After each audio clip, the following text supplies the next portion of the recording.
கடந்த மாதம் பாண்டிச்சேரியில் நடைபெற்ற தாவக கூட்டத்துல விஜய் கலந்து கொண்ட கூட்டத்துல தனி ஆளா இருந்து ஒட்டுமொத்த கூட்டத்தையும் கட்டுப்படுத்திய காவல்துறை அதிகாரி இசா சிங் அப்படின்றவங்க இப்போ டெல்லிக்கு இடமாற்றம் செய்யப்பட்டிருக்காங்க. போன மாசம், அதாவது 2025 டிசம்பர் மாசம் 9ஆம் தேதி பாண்டிச்சேரி உப்பளம் பகுதியில் இருக்கிற ஹெலிபேட் மைதானத்துல தமிழக வெற்றி கழகத்தோட தலைவர் விஜய் கலந்து கொண்ட கூட்டம் நடைபெற்றுச்சு. மொத்தம் 5000 பேருக்கு தான் பாஸ் கொடுக்கப்பட்டது. ஆனா காலையில இருந்து அங்க 5000 பேருக்கு மேல கூட்டம் அதிகமா போட்டாங்க. விஜய் வரதுனால கூட்டம் கட்டுப்படுத்த முடியாத வந்துச்சு.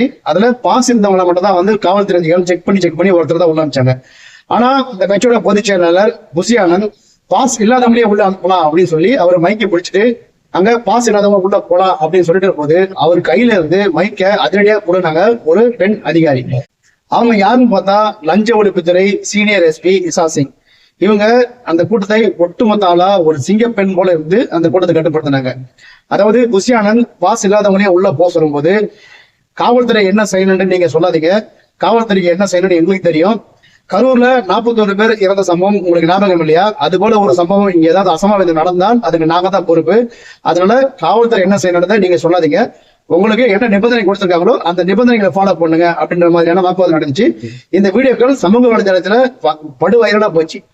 இதுக்கப்புறம் பாண்டிச்சேரியோட உள்துறை அமைச்சர் நமச்சிவாயம் அந்த அதிகாரி இசா சிங் அவங்கள நேரில் கூப்பிட்டு பாராட்டு தெரிவிச்சாரு. ஏன்னா அவங்க தனியால அந்த ஹேண்டில் பண்ணது, அந்த கூட்டத்தை சமாளிச்சது ஒரு பாராட்டத்தக்க விஷயம் அப்படின்னு சொல்லி உள்துறை அமைச்சர் நமச்சிவாயம் அவர்கள் அவங்களை கூப்பிட்டு பாராட்டினாரு.